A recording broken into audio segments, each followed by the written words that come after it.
그런데 꽤나 많은 분들께서 역사를 드라마나 영화로 배우고 인지하는 것도 사실입니다. 그 중에서 특히나 사극이 굉장히 많은 분들께 조선을 이해하는 데 영향을 주고 있습니다. 여기서 보면 이제 말투들이 지금과는 다른 말투들이 많이 나옵니다. 통촉하여 주시옵소서. 이 단어 굉장히 많이 쓰지 않습니까? 촛불을 밝히다라는 뜻 아니겠습니까? 촛불 촉자에다가 관통하다 할 때 네. 통찰력 할 때 그 통자인데 좀 잘 살펴주십시오. 뭐 이런 뜻이죠. 통촉이라는 거 한자어를 조선왕조실록에 검색을 해보니까 거의 1000건 정도 등장해요. 많이 쓰네요, 원래. 네, 그러니까 아주 많이 쓰는 용어죠. 통촉해 주시옵소서 하면 결과적으로 요즘 표현하면 제고해 주십시오. 한번 다시 한번 검토해 주십시오. 근데 이런 통촉이라는 말이 또 의외로 연산군대는 별로 안 써요. 이유는 연산군이 이 말 되게 싫어하거든요. 사형당하니까. 연산군에게 그런 말 잘못했다가는 신하들이 엄청 당할 수도 있으니까 신하들도 느낌 아는 거죠. 저왕 같으면 이거 통촉 거의 안 하니까. 그리고 실제 연산군이 제일 싫어한 말이 자신에게 뭐라고 대드는 거. 일단 자기에게 반대되는 말 같은 거는 뭐 거의 원천봉쇄를 했다는 거죠. 근데 통촉이라는 단어는 아유 좀 살펴주십시오. 한번 그렇죠. 봐주십시오. 그렇죠. 이런 뜻인데 네. 주시옵소서, 하옵소서 이런 말을 썼었어요. 보통은 한문으로 나오죠. 당연히 네네. 이제 통촉 그렇게 나오니까 우리가 이제 번역을 할 때는 그리고 뭐 신하가 왕한테 말할 때 통촉해 이렇게는 못 하는 거죠. 다 통촉해 주세요. 뭐 이렇게. 그렇죠. 고투로 할 때 뭐뭐 하십시오 하니까 이제 그렇게 나가는 거죠. 명확하게 조선시대 때 신하들이 어떤 말투로 했다라는 것은 모르는 건가요? 그렇죠. 그런 부분은 정확하게는 이게 안 되는 거죠. 사실 모든 사관들은 다 번역을 한 거예요. 한문으로. 그래서 보면은 한문으로 말할 때는 번역을 못하니까 세종대왕이 이렇게 쓰면 된다라고 한 게 실록에 나올 정도로. 그런데 이제 그걸 어느 정도 간접적으로 알 수 있는 게 뭐 한글 편지라든가 이런 거 할 때는 그걸 어투가 나오죠. 그 대표적으로 이제 정조가 심한지라는 인물에게 보낸 그 편지가 이렇게 발견됐거든요. 그랬을 때는 이제 신하들에게는 그 낮게 말을 하고 이쪽에서는 높이는 그런 한글 편지를 통해서는 소위 말하는 요즘 우리가 구어체 이걸 확인할 수 있다는 거죠. 제가 알기로 우리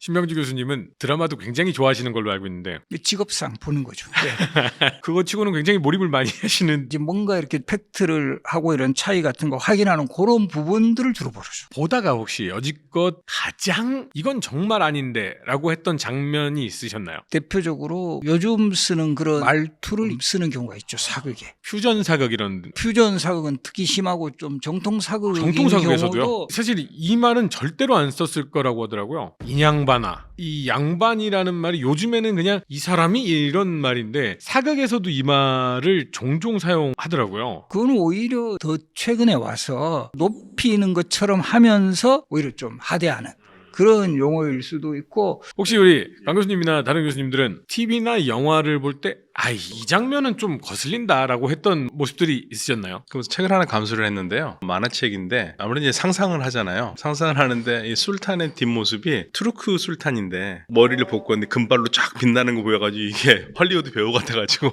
그걸 고치라고 한 적이 있습니다. 저 같은 경우는 대부분의 중국 사극이 저한테는 눈에 거슬리는데 요즘에 중국은 징기스칸도 자기네 중국사 아닙니까? 요즘에 한참 중국 드라마가 나오는데 얼마 전에 그 동귀 영전이라고 해가지고 현재 볼가강에 토르구트하고 깔묵이라고 하는 두 몽골족에 있었는데 그분들이 유일하게 유럽에 있는 아시아 계통이고 불교를 믿는 사람들이었는데 그중에 그 토르구트가 신강으로 다시 돌아와요. 그래서 이게 중국의 따뜻한 품으로 돌아온 사람들이다 해가지고 보면 거기에 러시아 사람들이 막 붙잡는데 아니야 나는 중국 황제품에 안길 거야 이러면서 제가 알고 있는 건 말이 안 되는 거거든요. 그게. 참고로 그래서 그 당시에 그 깔묵은 유럽에서 남아있는 유일한 불교를 믿는 자치공화국이에요. 그리고 또 하나 이제 토르구트 보면은 러시아 사람들이 저 위대한 중국의 품에 못 가서 안달인 사람들을 뭐 방해를 하려고 그러고 저게 분명히 아편전쟁 끝나고 완전히 청나라 정신을 못 차렸던데 게다가 그때의 청나라는 현재 한족의 중국이 아니라 만주족의 나라였잖아요. 그렇죠. 그러니까 사실 저는 중국 보면은 아예 자기들끼리 하는 건 괜찮는데 다른 나라랑 또 왔다 갔다 하는 거 보면은 다 불편하고 한나라 흉노도요 분명히 흉노한테 한나라가 굽혀 들어갔는데 거기 보면은 한나라 천자에게 막 조공바치는 식으로 묘사가 돼 있는 거. 제가 예전에 보다해서 이렇게 다른 주변 국가들이 자꾸 역사를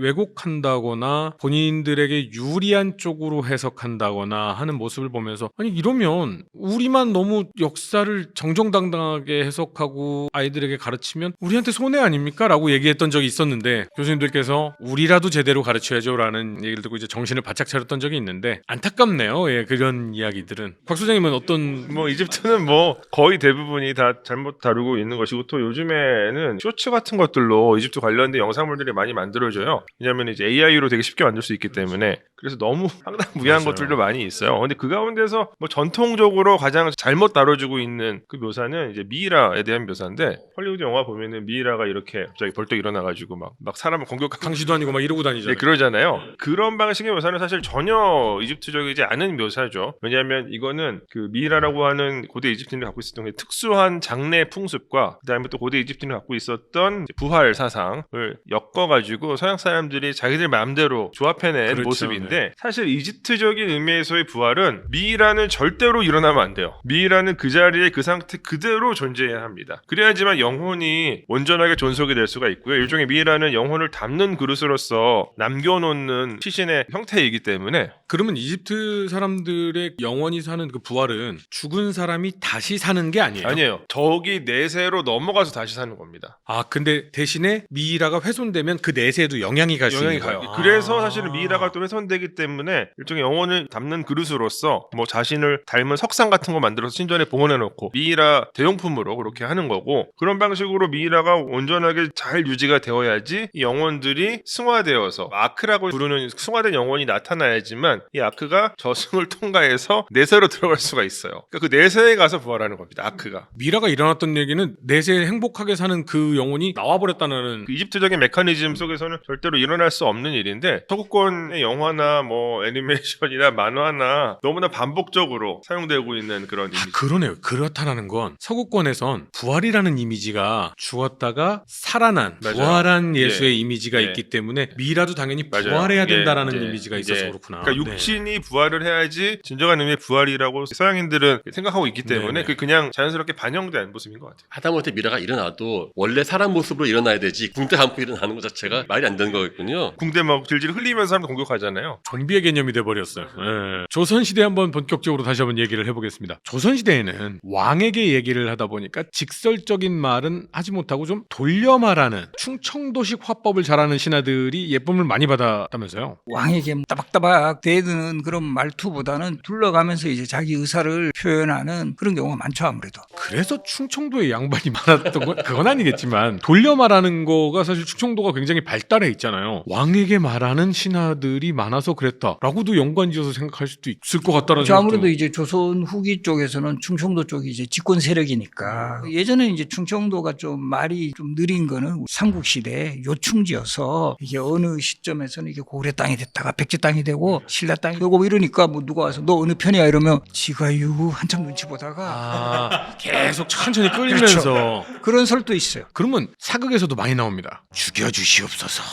이거는 진짜 목숨을 내놓은 말이 아니네요. 그건 아니죠. 그만큼 이제 강하게 이제 제가 이렇게 반대합니다 이런 의미죠. 그런데 실제 비슷한 용례들은 제가 좀 찾아보니까 있어요. 이런 상황이면 뭐 도끼라든가 이런 걸로 저를 쳐도 좋습니다 이렇게는. 진짜 도끼를 가져가서요? 아니 가져가지는 않죠. 가져가지는 않고 연산군 앞에서는 안 했겠죠. 안 할 것 같은 왕한테만 하죠. 진짜 죽여줄 것 같은 왕한테는 감히 말을 못하고 아닐 것 같은 사람한테 뭐 이렇게. 진짜 그런 사람한테 그렇게 얘기했다가 처형당한 사람들도 있잖아요. 예전에 태종이 나 이제 물려주고 나갈 거다 이렇게 얘기했는데 그거 찬성했다가 죽은 사람 있지 않았어요? 그렇죠. 그 처남들. 태종의 처남들이 민무고 민무질 민무일 민무에 태종도 이렇게 가끔씩 양이파동을 일으켜요. 그 양이파동이라는 게 내가 세자에게 이제 뭐 좀 왕위를 물려주고 산다 건강도 안 좋고, 그런데 이거 한편으로는 신하들의 충성심을 확실하게 다잡는 어떻게 보면 행위라고 할 수 있는데, 그때 결국은 민무구 형제가 이제 처형당할 때 하나의 원인 중에 하나가 양녕대군에게 선의할 때 얼굴빛이 좋았다 이렇게 된 거예요. 너무 이제 얼굴빛이. 아니 그렇게 하시죠도 아니고 살짝 밝아졌기 때문에. 그러니까 그때 사실은 CCTV 있는 것도 아닌데 어떻게 근데 이제 결과적으로 그 문제 삼을 때 적극 찬성하지 않았냐. 그리고 이제 그때 어쨌든 논리가 양녕대군이 외가에서 자라서 그 처남들하고 상당히 친했어요. 그러니까 이 처남들 입장에서도 양녕이 왕이 되면 자신들의 포지션이 커진다 생각한 거죠. 저 지금 이 얘기 듣자마자 삼국지에서요 유비가 아팠을 때 제갈공명을 불러다 놓고 유언처럼 그렇죠. 얘기를 맞아요. 합니다. 이거 내 아들놈은 정말 그릇이 얕고